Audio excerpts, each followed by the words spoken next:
Hi guys, in the past few years and especially the past few months, interest in cryptocurrencies has skyrocketed. A lot of my friends have asked how to get started investing in cryptocurrencies. Many of them have heard of a website called Coinbase.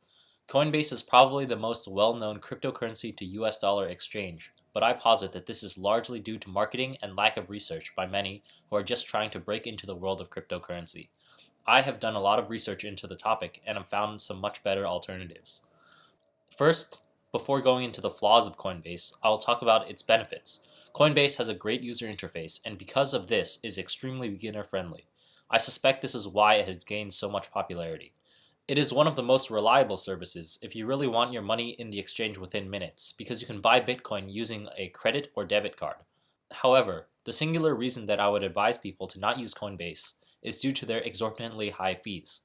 As you can see, if I try to transfer in $5,000 from my bank, the fee is $73, which is about 1.5%. At lower volumes, this fee is even greater.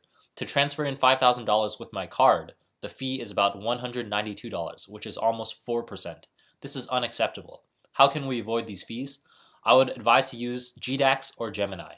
Let's first talk about GDAX. GDAX is the exchange which backs Coinbase. We can think of Coinbase as a wrapper for this exchange, which offers Bitcoin at a certain price for the user.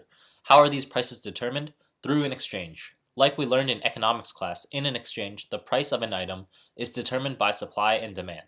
If more people are trying to buy than are trying to sell, the price goes up, until the demand and supply equalize at a particular price. We can think of an exchange as a place where buyers come to meet sellers and vice versa. Now, we need to introduce two new concepts, a market maker and a market taker. A market maker is one who makes a market. If he is a buyer, he will say, I am buying Bitcoin at $10,000.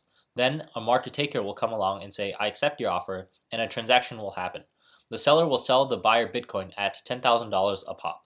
Market makers can either be buyers or sellers, and similarly, market takers can also either be buyers or sellers. A seller who is making a market would say, I'm selling Bitcoin at 11,000 US dollars, and a buyer would come and take this offer. Now, why am I explaining all this? On GDAX, fees are determined by whether or not you are a market maker or a market taker. If you are making a market, then your fee is 0%. However, if you are taking a market, then your fee is 0.25 to 0.3%, depending on the currency. Gemini is another exchange to turn your fiat currency, US dollars if you're in America, into cryptocurrency. Gemini has the backing of the Winklevoss brothers, who are the guys who sued Mark Zuckerberg over IP theft for Facebook, and they claim to own over 1% of all Bitcoins in circulation, so they clearly know what they're doing when it comes to this kind of thing. Gemini has 0.25% fees regardless of whether or not you're a market maker or a market taker. So you might ask, what advantage does Gemini have over GDAX? When you're buying in, there's not really any benefit.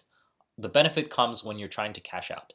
GDAX has a daily withdrawal limit of $10,000, while on Gemini, the amount of money you can withdraw via wire transfer is unlimited.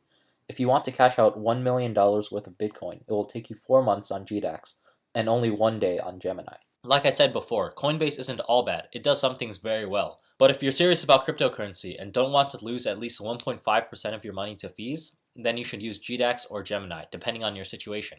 To summarize, if you're already using Coinbase, since GDAX is the exchange behind Coinbase, it is easier to switch over to using GDAX, and it has lower fees than Gemini if you're market making. However, if you have high volumes of money that you need easy access to, then Gemini is the exchange you should use. Hopefully this video has taught you guys something. Happy investing!